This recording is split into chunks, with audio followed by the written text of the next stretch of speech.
You are moving because of work or family or weather or lifestyle, whatever the reason is, you have decided to make the move to a different state. You're relocating. Congratulations. How exciting, how fun. How stressful and how overwhelming. At least I know that's how I felt when we relocated here to Charlotte 8 years ago.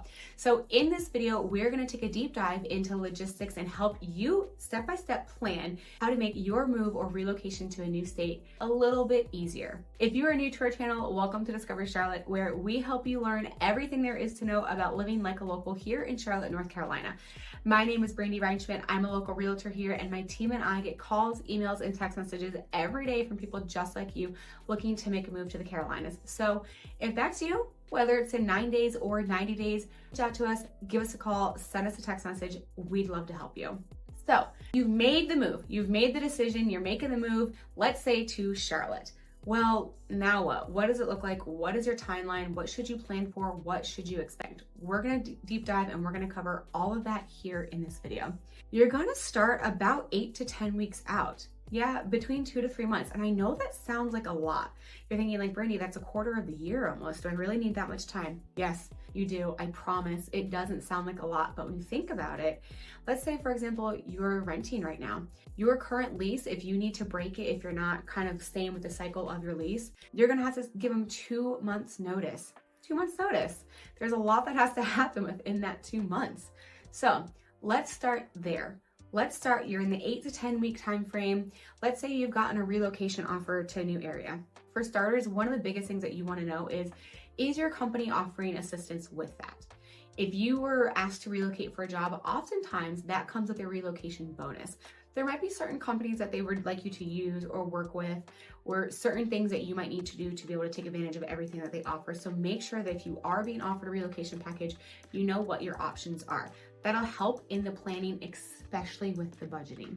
So research, start with your research, which I can tell you already have because you're watching this video. You found our YouTube channel. So congratulations, you are ahead of the game. You have already started. What are you gonna research?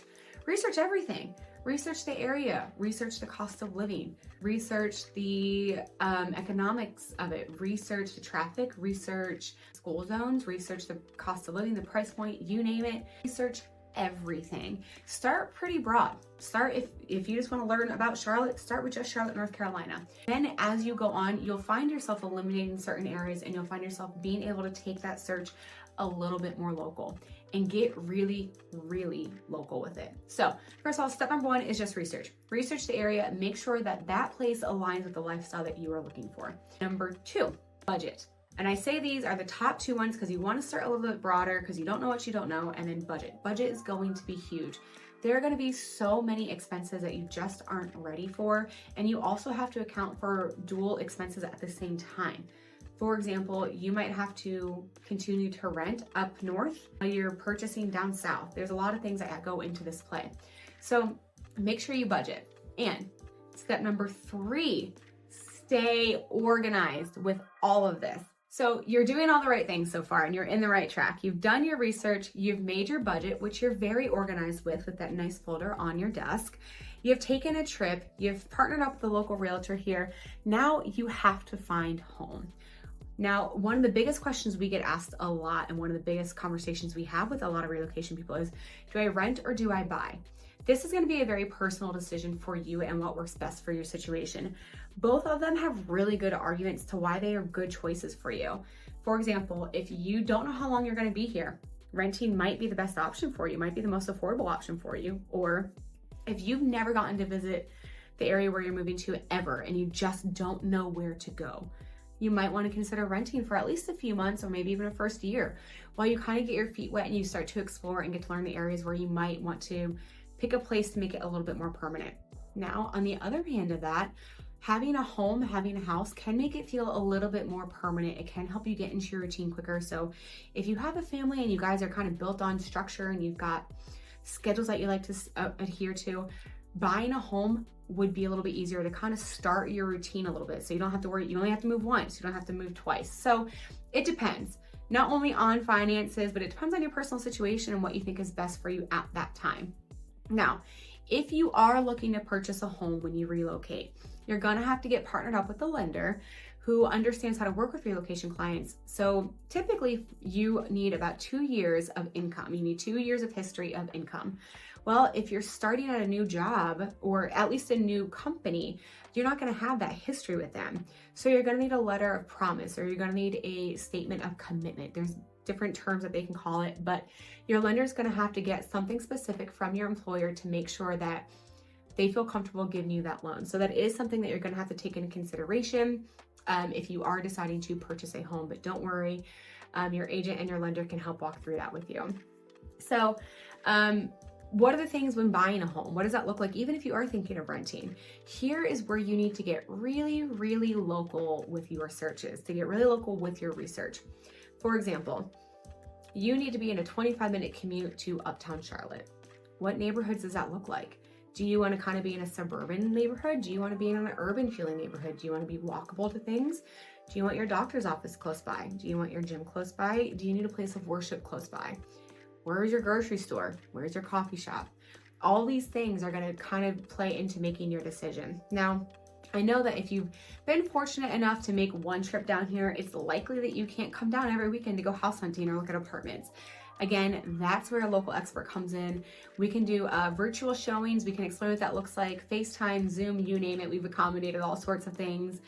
We can send you videos like this one. We can send you videos of homes or of different areas. So while you have everything else going on, don't make finding that perfect home be one of your stressors. Really lean on your local experts there. But make sure you dive in and talk to that agent. Tell them your needs versus your wants. What lifestyle do you look? Do you need a recreation facility close by? Do you want an HOA in your neighborhood? Do you not want an HOA in your neighborhood? Do you want 2 stories versus 1 story? All these things get taken into consideration. So really have that conversation, and it's really easy to get bogged down with all of these details, right? I don't want carpet. I want to not have to paint. All these things that you might want in a home. Here is where it's really important to focus on your wants versus your needs. Think of how you live in your home. Think of your pain points of your home. Think of your pain points outside of your home with your daily lifestyle. These are all things is how we as agents tailor your home search for you. So really lean on us, really get local with it, dive in, tell us what you need, and start finding your neighborhood and your new home of Charlotte or wherever you're going. Okay. Now, we're moving along. We're doing all the things. We've done our research, we've made our budget, we're super organized with it, we've planned a trip, we have found home, rent or buy, doesn't matter. Now we have to move. Now we have to pack. If you're anything like me, I absolutely hate packing. I hate it. It is my least favorite thing to do. And honestly, it kind of stresses me out. But here's a few pointers that I've learned along the way that can help make your move a little bit easier. First of all, when you're packing, now is the time to declutter. Right now. Now is the time to purge. Not when you get to your new home, not when you're unpacking things, not when you're trying to figure out what closet space you have. Right now. And here's why I say that. Do it now. Because it can actually save you money. Yep. You might need less boxes. You might need less packing supplies, less of that bubble popping stuff. And you might need a smaller truck or less man hours for when you're hiring that moving company, or less friends if you're just going that route. So purge now, not then, not when you get there. And again, we've already accounted for what this looks like in your budget, but are you using a moving company? Do you need a moving company where you have to give them notification? In some moving companies, especially if you're going like state to state, they'll pick it up on a certain day and then they'll say, well, we can drop it off to you, and they'll give you like a 3-day window. You have no idea when your stuff is coming. These are things you're gonna have to plan for. If you get there and you don't have your stuff for 3 more days, you're gonna need clothes, you're gonna need toiletries, so make sure you're planning. Are you just renting a U-Haul truck? What do your vehicles look like? If one person's driving the truck and you have 2 vehicles, do you have to tow one? Do you need someone else to drive with you? How about your animals, your children? You have to accommodate for all of these things, so make sure you plan accordingly, whether you're hiring professional movers or you're hiring a bunch of friends and paying them with pizza and beer. Both options work. Just know ahead of time and get that planned. Also, it's not often that it works out perfectly and seamlessly where you can buy and sell at the same time. Rentals are a little bit easier, a little bit more flexible, but in general, have a plan B. This is something I always tell my people, and it's not something that people like to hear or want to hear, but you're gonna be really angry if for whatever reason you get down here, you get to your closing table, or say you're home up where you're originally from is taking a little bit longer to close. When you're moving, especially when you're buying or selling a home at the same time, there's a lot of pieces. It's like a domino effect. There's a lot of pieces that have to kind of line up for it to work seamlessly. And sometimes it doesn't work seamlessly. So have a plan B. Whether that's, you know what, we've got friends that we're going to stay at for a couple nights, or we've got a hotel close by picked out that we can make work for us, or we have an Airbnb book, whatever that is, make sure that you have a plan B set and ready to go.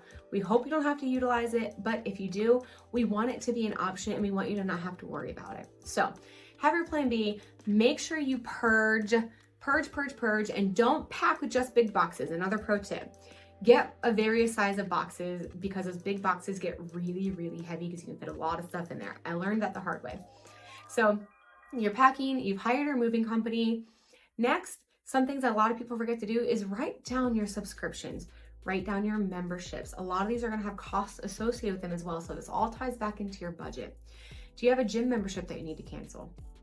Do you need to transfer subscriptions? When you set up these utilities, are there going to be deposits due because, say, Duke Energy doesn't have a past relationship with you? Are there going to be transfer fees? Are you going to have to make repairs when you sell your new home or when you move out of your apartment to get your security deposit back? Are you going to have to make a security deposit? All of these things, they all go into your budget and they all make life just a little bit easier. Plan for the unexpected expenses. For example, when you move states, you're eventually going to have to get a new ID, new registration, all these things, and they all cost money. For example, when I moved to North Carolina, we had to register our cars. I didn't know that there is a property tax every year on the assessed value that North Carolina gives your vehicle. Also, state inspections. From Florida, we didn't have state inspections. You do down here. There's also a street tax that you pay one time in North Carolina. We have a joke here. When you're driving from North Carolina to South Carolina, the second you cross over the border, you know it because our roads are better because of that street tax. So there's a few expenses along the way that you're not going to expect to happen. So make sure you take into account for them. Make sure you're notifying your bank. If you bank at a local bank, you might want to make sure you can move accounts so it's a little bit easier accessible for you. Or if you are traveling, notify your bank. So if they find a charge in Texas, they're not thinking it's a fraud charge because they're stopping at some sketchy truck stop to buy a blanket or food or whatever you need. Who knows? But make sure you notify all of these people. Cancel your memberships, your golf course memberships, your gym memberships, spa memberships, whatever you know. If you need to let your hairstylist know, let them know. Notify your people. Notify your friends and family. We don't want Jimmy calling saying, hey, Bob, do you want to come over for drinks this weekend? And you're like, hey, Jimmy, I'm actually in a different state. So make sure you notify your friends, your family, your coworkers, your doctors. If you need your medical records, you're going to have to transfer pharmacies. Make sure you notify your hair salon, whoever it is you want to notify, make sure you notify them. A lot of people can just do this as like a going away party. It's easier that way. But make sure you notify all the people that you need to have notified. Make sure you plan for unplanned expenses. Make sure you have all these things written down that you're going to need to do. Transfer your IDs, transfer memberships, again, whatever it is that's going to come up. Make sure you have a list in that handy dandy organized folder that you have so you know. You're packing. Another pro tip, we kind of touched on it earlier, have an overnight bag, have an essentials bag. One of the very first things that we do when we move and we can get to unpack is we get our bedroom set up. We make sure we have a fresh pair of sheets. So that night when we're tired, we're exhausted, we're cranky, we've been moving all day, we've been fighting with movers, you name it. Moving is stressful, it's exhausting. We like to have our bed set up so we can get a good night's sleep. We make sure we have toiletries so we can have a fresh shower. We know we are going to need a fresh change of clothes, and I don't want to have to dig through all those boxes that I shoved my clothes in to use my clothes as a buffer. So have a fresh pair of clothes, have your medications, your supplements, your pet food, anything that you might need on a daily basis. Make sure you put that aside and you know where that's at. There you have it. You've got your checklist. You know what you need to be doing. If you're relocating here to the Charlotte area, my team and I would love to help you. Reach out. And if you are relocating to a different state, we have a network of amazing agents across the nation that can help you out. So reach out to us. Drop a comment of where you're relocating to or from. We'd love to hear from you. Until next time.